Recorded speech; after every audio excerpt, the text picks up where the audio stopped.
Thank you so much, Robert. Great introduction and a lot of support out there.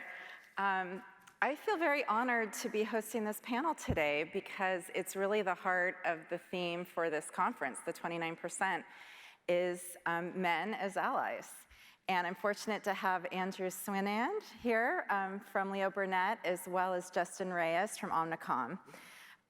So we're going to get into discussion about what is the role of men as leaders in driving change, what's happening at these agencies, and get into some hot topics, we hope. So Andrew, let's start with you. Tell me about your journey as a male leader at Burnett. How are you driving change? What do you see as your role? For me, I think that if I had two focuses, one, it's how do we create equitable relationships? Two, how do we increase engagement? And three, how do we remove unconscious bias? And I think, for Burnett right now, 80% of our leadership is female. And that was about 25% when I started. For me, I think the biggest challenge is so much about unconscious bias in that people, I think, don't and aren't aware of where their bias exists. And I think that if you are not conscious of your own biases and working hard to address them, patterns remain. And for us, where I think we've had great success, similar to earlier presentations, we have really, really great female leadership and representation. Where I think we're failing and where we're trying to do more is specifically around people of color. And I'm happy to talk more about that.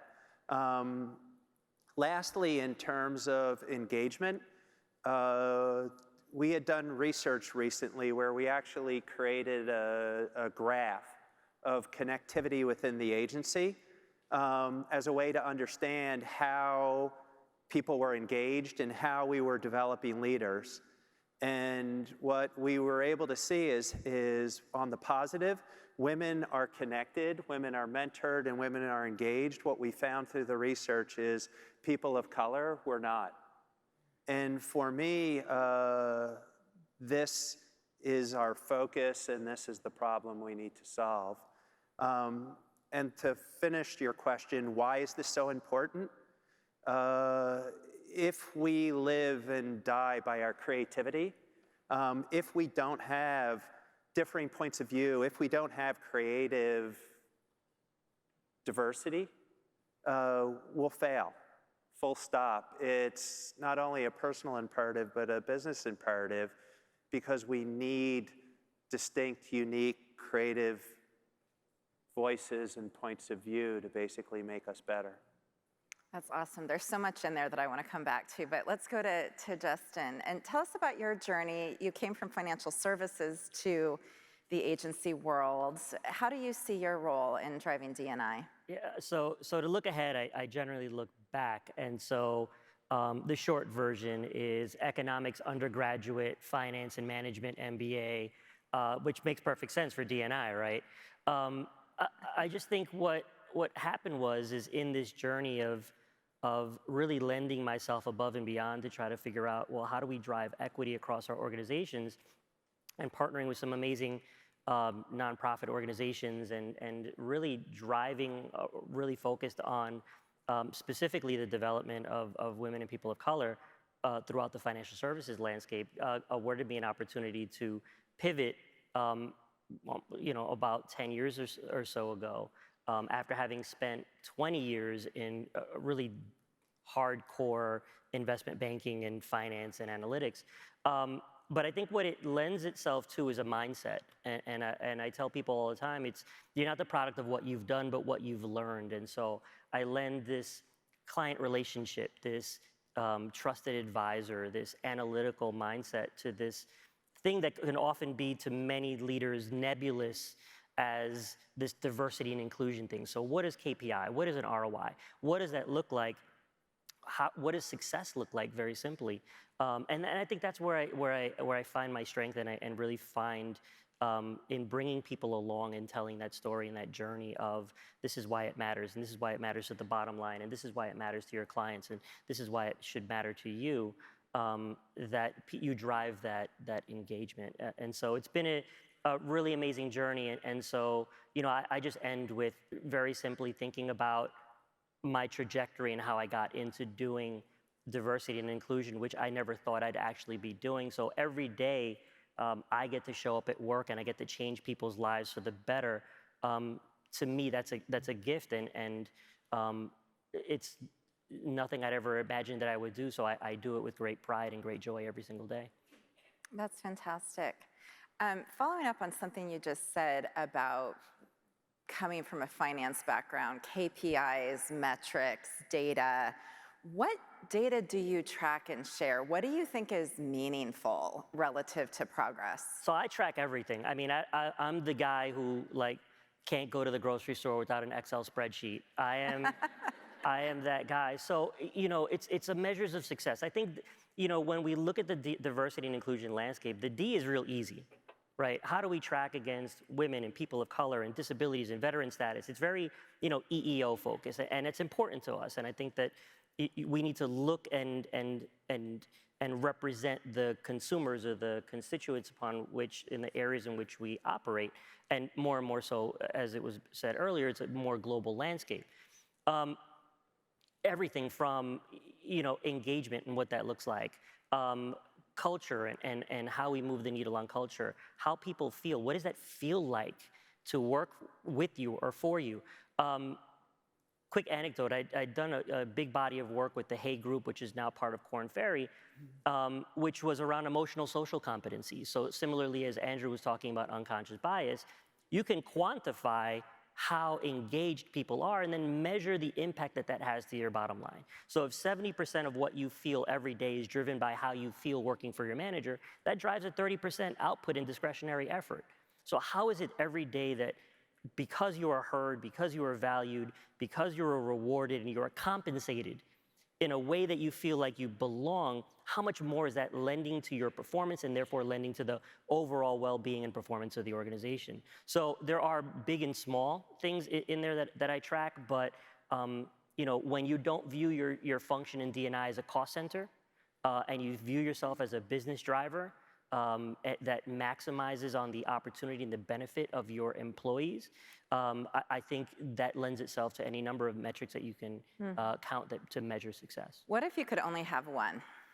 What would you pick? One metric for to show it's working. Diversity and inclusion is working. If there's a belonging metric out there, right? Like it's not Net Promoter Score, right? It's not, an over/under. It's, do you matter? Do you feel like you matter? And I've done a huge body of work with our teams across the organization to help kind of scope out what inclusion looks like on an employee survey. But I would go to every employee and say, do you feel like you belong here? And if you don't, then how can we fix it? Awesome. And that leads back to what you were talking about, Andrew, with these connections internally. And you said you found that women were connecting, but people of color were not. How did you do that work? We're fortunate to have Renetta McCann as basically part of our team, but we actually found a partner who actually did interviews. And within the interviews, people talked about who are your mentors, who are your go-tos, who are your advocates, who are your supporters, and they actually created a map. And the thing they were able to do is map individual relationships across the organization. And again, I think building on Justin's comment about belonging, what we were able to see is that there were people, and incredibly talented people we valued, who felt isolated. And again, this is why I think the idea of unconscious bias is so critically important, in that if you talk to their managers and you talk to the leaders, they were completely unaware of it. In a story I would tell, we had when I first started, we moved out of offices, and I used to just sit in a different cube every day just to get to know people. And I still hot desk, but I had sat down in a cube which was a bunch of young associates, and there were 6 people in a pod. So 5 of them came over and started talking to me, and there was one African-American woman who was working, and the other 5 were talking. And we talked for a while. When they were done, they got up and said, hey, let's go for coffee, and walked out. And she was sitting there working by herself. And I stopped and said to her, why, well, why didn't you come over and talk? Would love to get to know you. What she said is, like, the CEO's sitting next to me. I'll be damned if I'm to be talking. I need to work twice as hard to prove I belong to be here. And for me, this is the problem. The problem is that, so for the 5 who walked off who didn't think to ask her, my assumption, and again, I don't know, is she's not social. She's not participatory. But 2, that they didn't even ask. Now, as they got coffee, I don't think they thought of themselves as being non-inclusive. I don't think they thought of themselves as not participating in engagement. But for me, this is the problem we need to solve, because that is belonging. And again, none of these weren't bad people seeking to be exclusionary, but her mindset was, I want to show that I'm hardworking. And this is the problem I think we have. And in my opinion, as an industry, we still have pockets, but in terms of female representation, our agency is 60% female and 80% of the leaders are female, but we are failing and need to do more specifically around people of color, and we need to be more aware and more deliberate in addressing the unconscious bias that exists. So what are you doing to change that?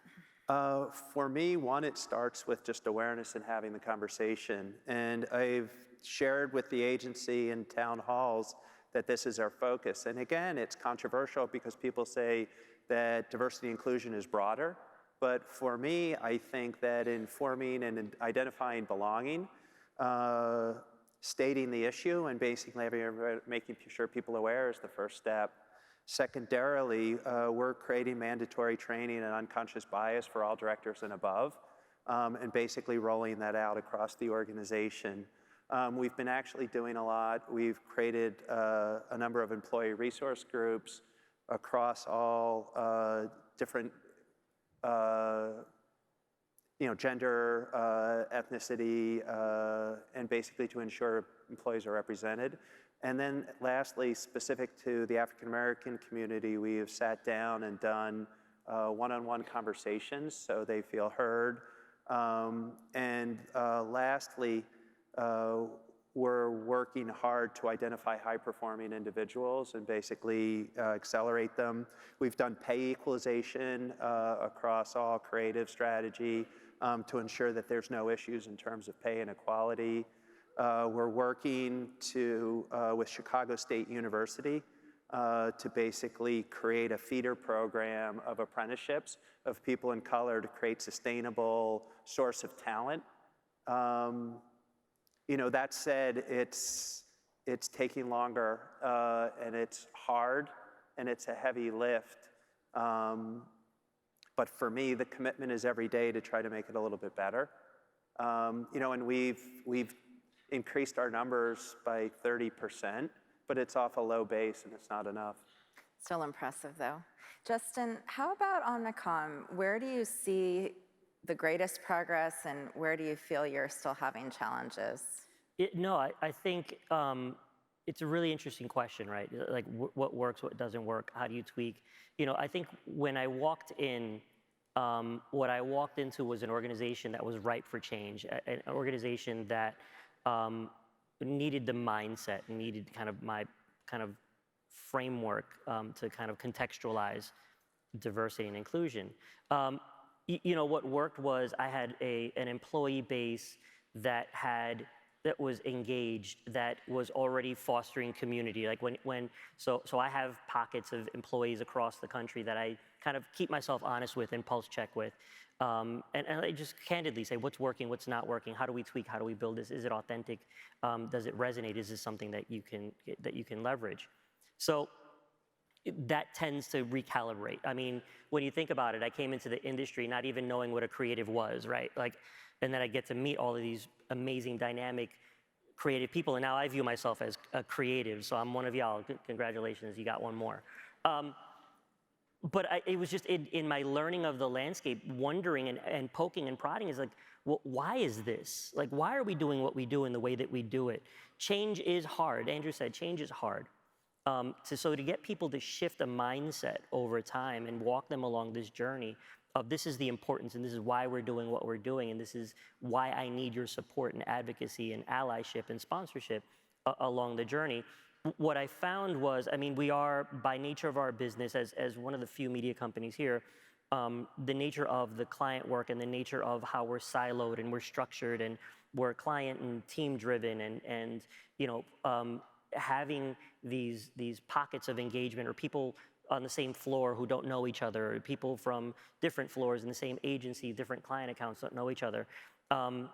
I've spent the bulk of my time, yes, on bias, right? We do talk about bias, but what you're going to do about it. So moving and pivoting away from unconscious bias to conscious inclusion and how you are accountable and responsible for driving inclusivity every day consciously. But I think in this breaking down of the barriers and these social barriers that we impose upon ourselves by title, by level, by gender, by ethnicity, by client, we have more that's keeping us apart, that's self-imposed, than I find should even exist. And so I spend a lot of my time trying to break that down and organically build it up, both top down in accountability and quantifying, measuring and defining success, but also empowering and enabling and mobilizing the grassroots of our employee base to lend their voice and to be heard. So, you know, you're going to get pockets in there that get it, some that don't. But what I have done is I've worked with each of our agency CEOs to define what matters to them from an agency perspective, and we've built out agency-specific diversity strategies. So it's not one size fits all. It's contextual. It matters, and it matters to them. And now, you know, our diversity plan is very clearly leader-led and agency-owned. So we're working towards embedding it into the DNA of the organization. Mind you, I've been there for about a year and a half.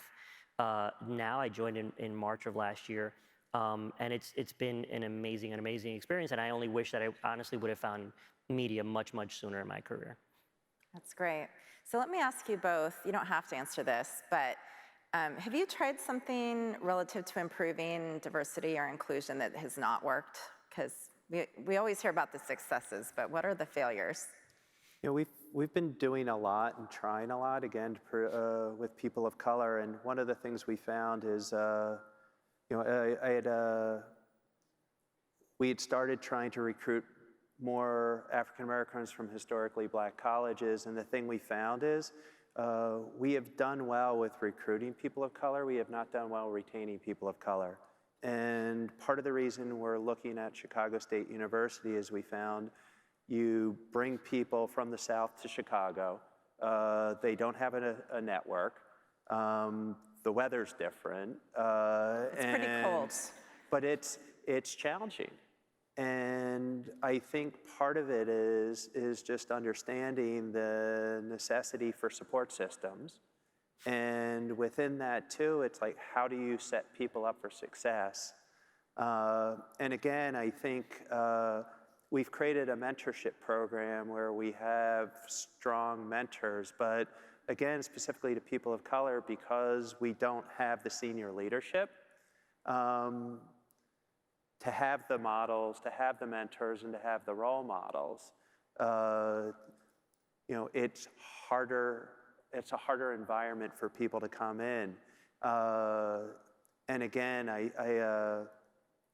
Renetta had done work. We had basically, I had asked her to find, put together a list of African-American female ECDs. And there was a list of 46 African-American female ECDs in the country.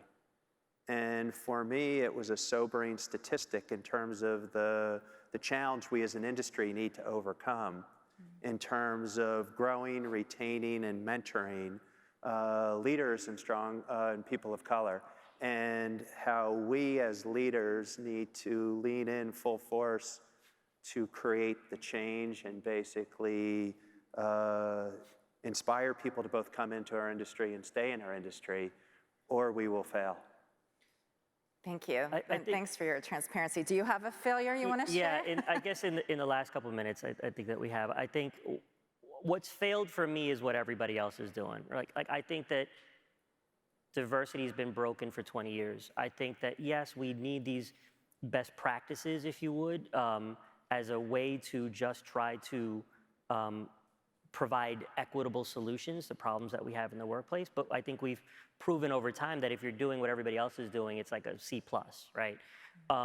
What I'm keenly focused on is how do we augment, what's different, how do we define, right? How do we not just rest on unconscious bias, but practice conscious inclusion and equip and arm our managers in doing so? How do we not just create BRGs, but how do we align them to the client and say, here's this new capability that we have, here's this new forum, this new diverse perspective, never excluding to the exclusion of diversity at the decision-making table. That's always going to be a focus for us. But how do we differentiate our focus so that we're focused on the 20% that's going to drive the 80% impact? And I think for a long time we've spent so much energy on the 80% that'll help everybody. And yes, we should, and that should never change. But I'm keenly focused and laser focused on, yeah, we're at 54% women at director level and above. Yes, we're at 60% or 61% women as a whole. But like, what does it feel like to be a working parent in my organization? What does it feel like to have a ceiling? What is that barrier, right? Introvert, extrovert, what does that look like? And what are these self-imposed barriers that are keeping what meaningful diversity and inclusion practices and progress would look like? So, when I came in, I started immediately to build infrastructure and build forums and build conversation and build platforms. But that's never enough, right? I want to disrupt the way that we look at panels. I want to disrupt the way that we look at conversations. I want to disrupt, how we look at some of our client work with, innovative capabilities that's, developed out of our employee base. So I spend very little time trying to focus on kind of what everyone else is doing, but like what's applicable to us that'll really work. So, I think all of the research will tell you that, diversity practices over a period of time have not yielded the results. And I think that, while they're important and they're good to kind of keep your foot on the pedal and keep mindful of, I don't know that that's ever going to be enough for me. Great, so we have just a very short time left. One quick question for each of you. I'll start with Justin. Who's a woman who you admire, not a family member, whose work or leadership is inspiring you right now? I have two, but I'll keep it brief. I had this, coming out of financial services and into diversity and inclusion, I've had the great benefit of having some of the most iconic, amazing CDOs in my life that have mentored me and groomed me, and they're all women. Standing out to me is, first and foremost, one of the women who was most instrumental in my life was Michelle Meyer-Shipp, who's the Chief Diversity Officer at KPMG. Like a second mom to me. Like I call her and ask her about advice for kids. She's that pep talk. She's the kick in the pants. She is the amazing influential leader that I've always aspired to be.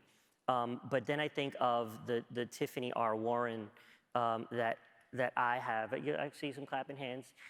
Tiffany's amazing and iconic and visionary, and what she's done with AdColor and Omnicom corporate, and her allyship and her partnership. She's always looking to develop, and her mantra of reach back is very, very real. And so I don't know that I could have made the transition in the way that I did if not for Tiffany coming alongside and being a true champion. So, amazing chief diversity officers, very, very different, but both very influential in my life and my career. Very inspiring, thank you. Andrew, how about you? I would say for the woman who was sitting there and wasn't invited to coffee, to make it a better place, to make it an inclusive place, and to basically give her a clear path. Because she's working her ass off to do the right thing. And my job, my responsibility is to make sure that we create a world where she's going to succeed. and basically has an equitable path. That's fantastic. Let's thank Andrew and Justin for being so open with us. All right. Thank you. Thank you.